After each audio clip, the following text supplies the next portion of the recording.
दोस्तों, अक्सर आप देखा करते थे मुझे या प्रदीप सर को कि जब भी हम वीडियो को स्टार्ट करते थे तो कभी गाना गाते थे, सर हमेशा शायरी बोल के आते थे। पर परिस्थिति कुछ ऐसी जो आप लोग को पता भी होगा, हम लोगों ने सर ने तो एक वीडियो बनाया भी था। हमारे बीच हमारा एक भाई जो एकदम दिल के सबसे करीब, आज हम जो भी हैं हम साथ आज बैठे हैं, देख रहे हैं आप मुझे, या मेरा दिल्ली में जितने भी मित्र हैं, हरियाणा में, राजस्थान, इन सब को जोड़कर एक परिवार को जोड़ने वाला, जो कहते हैं कि भगवान श्री राम के टीम में जो एक हनुमान था, वो हनुमान, वो हमारा भाई सोमवीर, जो हम लोग को छोड़ के चला गया इस दुनिया से। मैं आपको बता दूं कि उनका जो है एक्सीडेंट सड़क दुर्घटना में हो गया था। वो बुलेट गाड़ी से जा रहे थे और ट्रक वाले ने ठोकर मार दी। और मतलब कहने के लिए बहुत मुश्किल हो रहा है कि मैं आपसे ये बात कर पा रहा हूँ। चाहता तो मैं पहले भी बताता, लेकिन हम लोगों में वो हिम्मत नहीं थी कि हम वीडियो बना के आपको बता सके। बस आप लोगों से विनती है कि भगवान से, ईश्वर से प्रार्थना करिए कि हमारे भाई अब जहाँ भी हैं, भगवान उनकी आत्मा को शांति दे, अपने चरणों में उनको जगह दे, क्योंकि बहुत कुछ यादें उसने छोड़ गया हम लोगों के साथ। हमारे साथ जब वो पहली बार मिले थे, मैं आपको बता दूं, मैं तो बिहार से हूं और गांव में रहता हूं, और वो हरियाणा से यहाँ से हैं। आज जो आप देख रहे हैं ना, ये धुरीना, पूरी अपनी धुरीना टीम जो चल रही है, आज जो एजुकेशन के क्षेत्र में पूरा क्रांति लाया है। बाकी लोग बहुत बड़े बड़े प्लेटफॉर्म थे जहाँ से बहुत महंगे महंगे कोर्स बेचे जाते थे। आज हमारा सोमवीर ही था, जिसके वजह से बच्चों को, एक गरीब से गरीब का बेटा बेटी, चाहे वो कहीं रहते हो, गांव में रहें, शहर में रहें, कहीं से भी हो, कोई भी व्यक्ति, जो एक चलता था कि पहले महंगे कोर्स खरीदना तब ऑनलाइन पढ़ाई करना, उस सब को सरल बनाने वाला वो इंसान था। हम जैसे लोगों को जोड़ना, हर जगह से, इंडिया के हर कोने से, चाहे वो जम्मू से हो, राजस्थान से हो, बिहार से हो, यूपी से हो, मध्य प्रदेश से हो, दिल्ली से हो, हर जगह के वैसे टीचरों को खोज खोज कर एक टीम बनाया था। वो हमारा सोमवीर था। सबसे पहला लॉकडाउन में जब हमसे वो मिलने आए थे, मैं आपको बता दूं कि ना तो मेरा मोबाइल नंबर उनके पास था, ना ही मेरा कोई पता था उनके पास। और वो हरियाणा से खोजते खोजते पहले पटना पहुंचे। उनको पता था कि मैं बिहार से हूं, चूंकि हमारी लैंग्वेज से उनको पता चल गया था कि मैं बिहार से हूं। बिहार पहुंचे, बिहार से फिर जब वो पटना पहुंचे, पटना एक दिन रुक के फिर पता लगाया।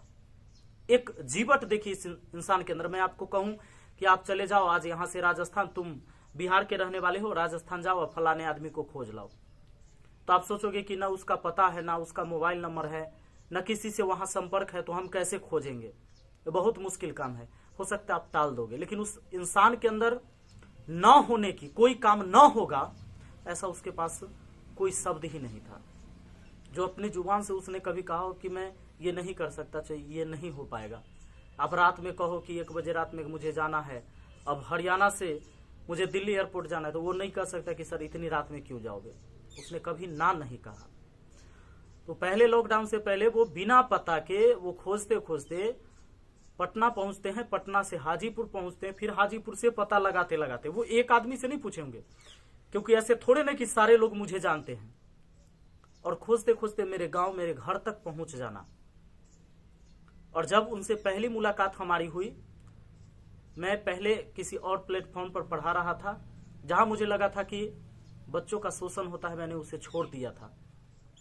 ये जब पहुंचे तो मुझे भी लगा था कि शायद कोई ऐसा ही बंदा है मेरे पास आया है, वो कहेगा कि चलो सर आप पेड कोर्स ऐसे ऐसे बेचो, इतने बेचो, आधे आपके आधे हमारे, 2000-4000 का कोर्स बेचो। तो मैंने उसे मना कर दिया था। सबसे पहले जब हमसे मिले वो, तो हमने उसे मना कर दिया कि भाई हमसे ये सब चीजें नहीं होगी। फिर उन्होंने कहा कि भाई क्यों नहीं होगी? हम बोले कि देखिए, हम जिस क्षेत्र से हैं, हम बिहार से हैं, हमें फॉलो करने वाले जो स्टूडेंट होते हैं वो गरीब होते हैं। चूंकि जनरल कंपटीशन की तैयारी, आज एसएससी की हो, रेलवे की हो, बैंकिंग, इनकी तैयारी बहुत पैसे वाले अमीर बाप के बच्चे नहीं करते हैं, वो गरीब करते हैं। किसान मजदूर के बच्चे, मिडिल क्लास वाले उसकी तैयारी करते हैं। हमारी जो सबसे पहली मुलाकात में जो बात हुई थी उनसे, तो हम क्या है कि हम, जो आप चाहोगे कि हम ऐसे करें वैसे करें, इतने महंगे कोर्स बेचे, तो वो हमसे नहीं होगा। बच्चे मुझे प्यार करते, इसका मतलब ये नहीं कि हम शोषण कर लें। फिर उन्होंने कहा कि सर आप अगर फ्री पढ़ाना चाहो तो मेरे साथ फ्री पढ़ा सकते हो, कभी आप पैसे मत लेना, लेकिन अगर आपको केवल ये लगे कि आज जो आप काम कर रहे हो, चाहे वो आपके साथ टीम काम कर रही है या सर्वर का खर्च आ रहा है एक एप्लीकेशन को चलाने के लिए, बस उतना ही करना और कुछ नहीं करना।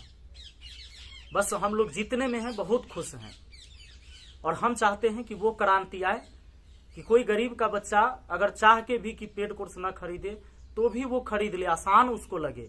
और आज 5 रुपया 10 रुपया महीना पड़ता है और वैसे जाके जो ये काम जो चूंकि इतने 5-10 रुपए 20 रुपए महीने के हिसाब से कोर्स पढ़ते हैं, ये धुरीना पर आया, ये धुरीना पर इस चीज को लाने वाला वो सोमवीर ही था जो पूरे देश में क्रांति है। वरना आज सारे लोग, चूंकि मैं सबकी बात नहीं करूंगा, अच्छा नहीं लगता मुझे, ये शोभा नहीं देगा, पर आप सोच सकते हो कि चीजें कैसे बदल गई सारी। वो एक बदलने वाला सोमवीर था और तब मैं जुड़ा यहाँ पर और आज इतने हमारे मित्र अच्छे अच्छे लोगों की टीम बनी, सब मिलके अच्छे काम कर रहे हैं। हमारे प्रदीप गुरुजी से मिलने का भी सौभाग्य हमारा हुआ, बस उसी व्यक्ति की वजह से। पर वो सबको मिलाकर आज सबको छोड़ के चला गया।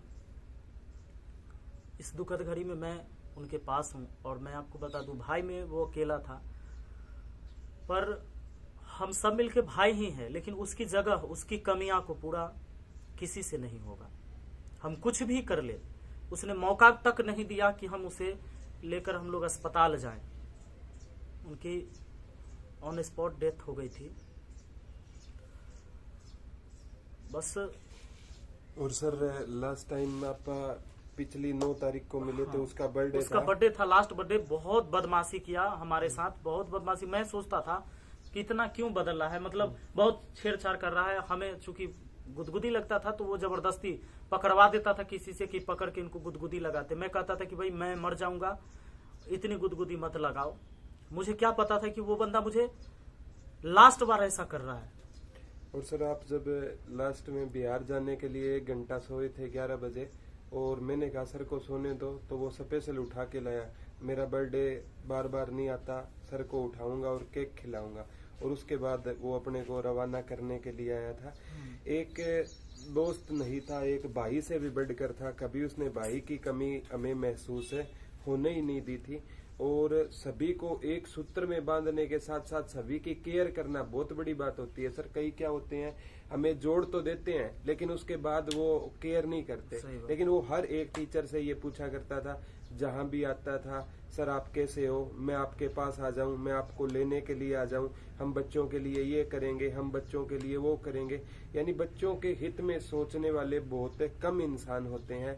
और 2 बहनों का अकेला भाई अगर चला जाए तो उस परिवार पर हम कल्पना भी नहीं कर सकते सर क्या बीत सकती है। और हम जब अजय सर और मैं और विनोद सर और बिंटू भाई जब गए थे ना सर, वहाँ पे ऑन द स्पॉट वो चेहरा आज भी हमारे सामने घूम रहा है कि पोस्टमार्टम के बाद हमने कैसे उसके भाई के शरीर को लपेटा होगा। तो ये चीजें सर मतलब बयान नहीं की जाती। तो एक तो भाई चला गया अपना, मतलब सब कुछ, परिवार का भी सब कुछ चला गया। कल को हम उस बहनों के भाई, वो उसकी कमी कभी मतलब खलती रहेगी। जब भी कोई मौका आएगा ना तो वो चीजें याद आती रहेगी। तो मैं सभी से यही प्रार्थना करूंगा कि हम सभी मिलकर सोमवीर भाई की आत्मा को परमात्मा अपने चरणों में, श्री चरणों में जगह दे और उनकी आत्मा को शांति मिले। यही सभी बच्चों से कहूंगा कि आप भी प्रे कीजिए, हम भी प्रे करते हैं भाई के लिए। और आप सबसे एक विनती और है यार, बाइक चलाते हो, हम आप सब गलती करते हैं। कहीं इधर उधर नजदीक निकलते तो हम सोचते हैं कि हमें हेलमेट लगा के नहीं जानी है, बगल में ही तो जा रहे हैं। ऐसा न करना। हाथ जोड़ के आपसे विनती है कि सब लोग हेलमेट लगा के ही निकलना घर से। जब भी आप बाइक चला रहे हो तो हेलमेट बिना नहीं जाना। हमारा सोमवीर भाई भी हेलमेट लेके गया था, लेकिन जो पीछे बैठा हुआ था एक और भाई, वो हेलमेट लगा रखा था, सोमवीर भाई ने नहीं लगाया था। वो जो पीछे लगा के बैठा था वो भाई हमारा अभी बचा हुआ है, उसकी इलाज चल रही है और भगवान जल्दी उनको स्वस्थ करे। और बस आप सबसे रिक्वेस्ट है, ईश्वर से प्रार्थना करिए एक बार कि भगवान उनकी आत्मा को शांति दे। और सोमवीर भाई आपसे भी हाथ जोड़कर हमारी विनती है कि आप जहां कहीं भी होगे, आप हमेशा हमारे दिल में जिंदा हो, हमारे नजरों के सामने हमेशा हो, कि हमेशा वो हंसता हुआ चेहरा बुलाया ही नहीं जा सकता। कभी उसके चेहरे पर उदासी नहीं आई, कभी सिकर नहीं है। चाहे लोग बहुत सारे डिप्रेशन में हो जाते हैं, परेशान हो जाते हैं, बहुत ज्यादा वर्क करने की वजह से लोग सोचते हैं कि भाई मैं बहुत थक गया हूँ, ये नहीं हो रहा है, वो नहीं हो रहा है, लेकिन उस बंदे ने कभी अपने चेहरे पर उदासी नहीं लाई। हम लोग के नजरों में और दिल में एक जो दिमाग में छप गया है, वो चेहरा हंसता हुआ मुझे आज भी दिख रहा है। तो चलिए फिर हम मिलते भाई हैं। के लिए प्रार्थना करें।